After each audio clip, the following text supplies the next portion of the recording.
आज का हमारा बाइबल स्टडी का विषय है व्यवस्था विवरण की पुस्तक। हमारे पिछले बाइबल स्टडी के संदेशों में हमने बाइबल के विषय में सीखा था, फिर पुराना नियम, नया नियम और फिर हमने उत्पत्ति, निर्गमन, लय व्यवस्था, गिनती इन पुस्तकों के विषय में सीखा था। आज हम व्यवस्था विवरण की पुस्तक के विषय में सीखेंगे। जैसे हमने सीखा था कि उत्पत्ति, निर्गमन, लय व्यवस्था, गिनती इन पुस्तकों का लेखक मूसा है, वैसे ही व्यवस्था विवरण की पुस्तक को भी मूसा ने ही लिखा था। यरदन नदी को पार करने से पहले इस्राएलियों को जो संदेश दिए गए थे उनका वर्णन इस पुस्तक में किया गया है।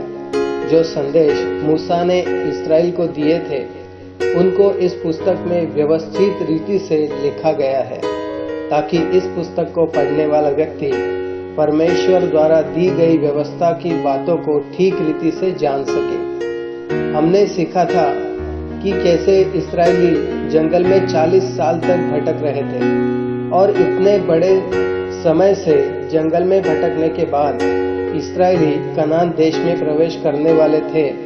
लेकिन जो प्रवेश करने वाले थे वो सब नई पीढ़ी के लोग थे। इस नई पीढ़ी के लोगों ने परमेश्वर के चमत्कार, परमेश्वर के आश्चर्य कर्म नहीं देखे थे, जैसे कि लाल समुद्र को पार करना, फिर चट्टान में से पानी निकालना, और परमेश्वर ने सिनाई पर्वत पर दी हुई व्यवस्था के बारे में भी नई पीढ़ी के लोग नहीं जानते थे। लेकिन ये लोग परमेश्वर की वाचा की भूमि में प्रवेश करने वाले थे, लेकिन उससे पहले उनको कई परीक्षाओं से गुजरना पड़ा था, कई मुश्किलों का सामना करना पड़ा था।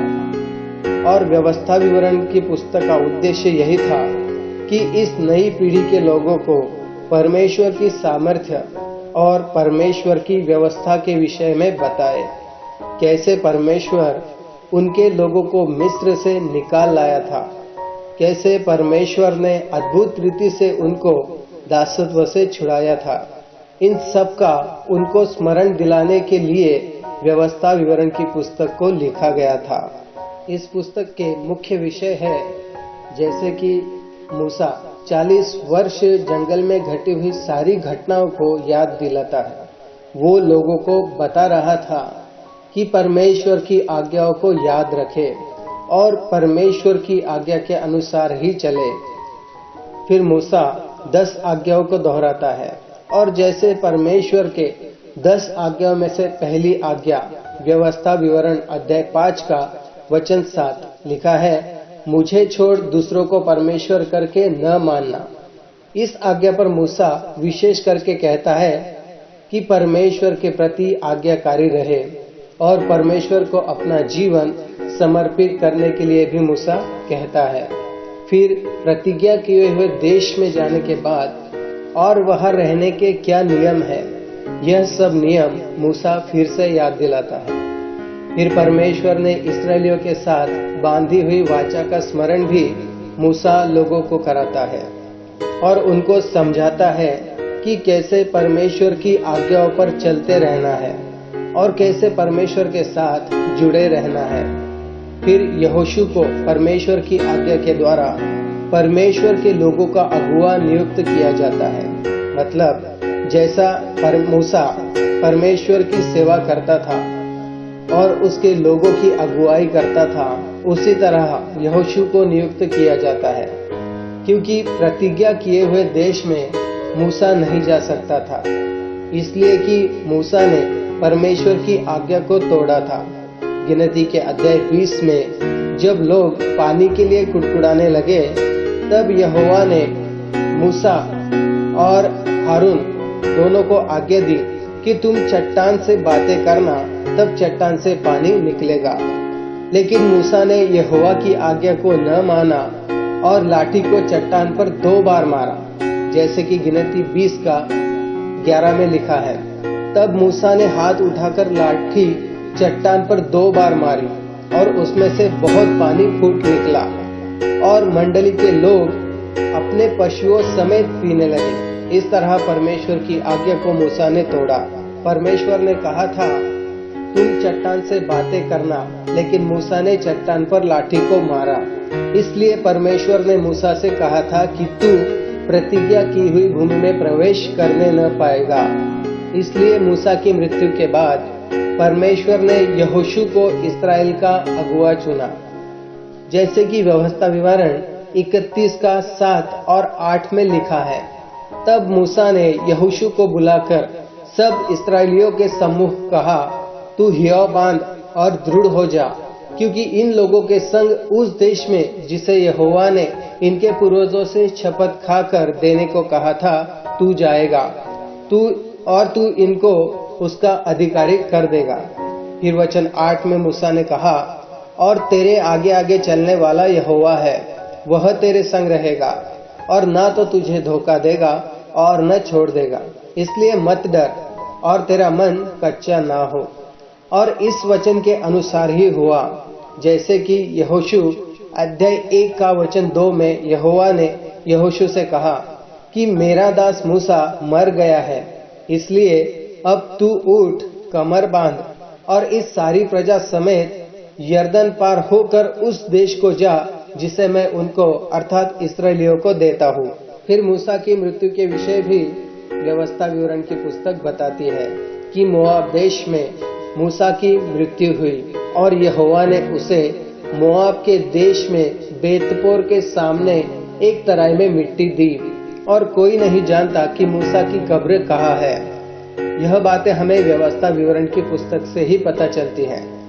इस पुस्तक में वो आज्ञा दी गई है जिसे यीशु मसीह ने सबसे बड़ी आज्ञा कहा है।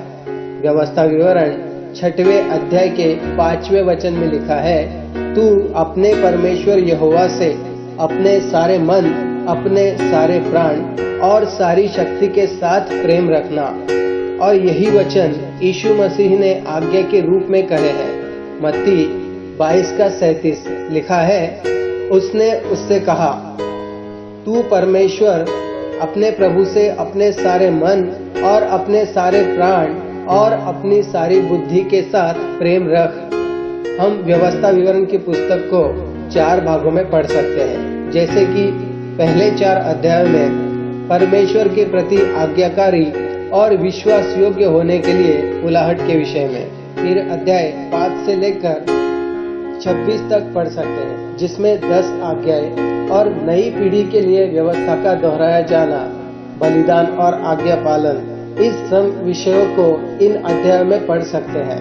फिर 27 से लेकर 30 अध्याय तक आशीषें और शापों के विषय में, जिनको परमेश्वर ने इस्राएलियों के सामने रखे थे, जिसको जो चुनाव करना है वो कर सकता है। जैसे कि हमने हमारे पिछले संदेशों में सीखा है कि परमेश्वर ने हमें स्वयं से चुनाव करने का अधिकार दिया है, मतलब परमेश्वर ने हमें फ्री विल दिया है। जैसे व्यवस्था विवरण 30वें अध्याय में लिखा है, आज आकाश और पृथ्वी दोनों को तुम्हारे सामने इस बात की साक्षी बनाता हूँ कि मैंने जीवन और मरण, आशीष और श्राप तुम्हारे आगे रखा है।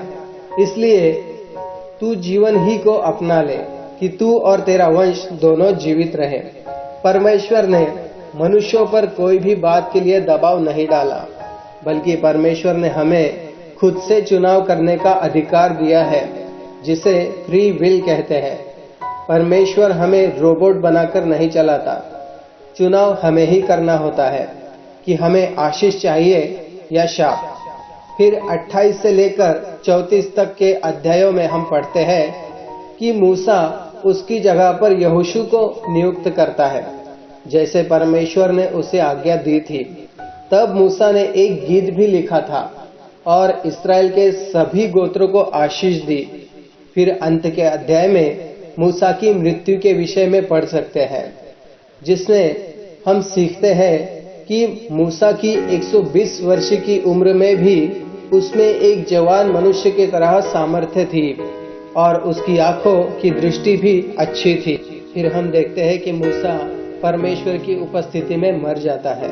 व्यवस्था विवरण की पुस्तक के बहुत से विषय में हमें नए नियम में भी पढ़ने को मिलता है, जैसे कि मूसा की व्यवस्था। ये पुस्तक हमारे लिए महत्वपूर्ण पुस्तक है, क्योंकि ये पुस्तक हमें परमेश्वर के वचन की सामर्थ्य को दर्शाती है और परमेश्वर की आज्ञा को मानना कितना महत्वपूर्ण है, यह हमें इस पुस्तक में सीखने को मिलता है। इस पुस्तक का महत्वपूर्ण उद्देश्य यह है कि परमेश्वर ने अपने चुने हुए लोगों को, जिनसे वह प्रेम करता है, उन्हें बचाया और आशीष भी दी। तो परमेश्वर के लोगों को यह याद रखना चाहिए और उसकी आज्ञाओं पर चलना चाहिए ताकि परमेश्वर के साथ सदा जीवित रहे। इन वचनों के द्वारा परमेश्वर आपको आशीष दे। आमीन।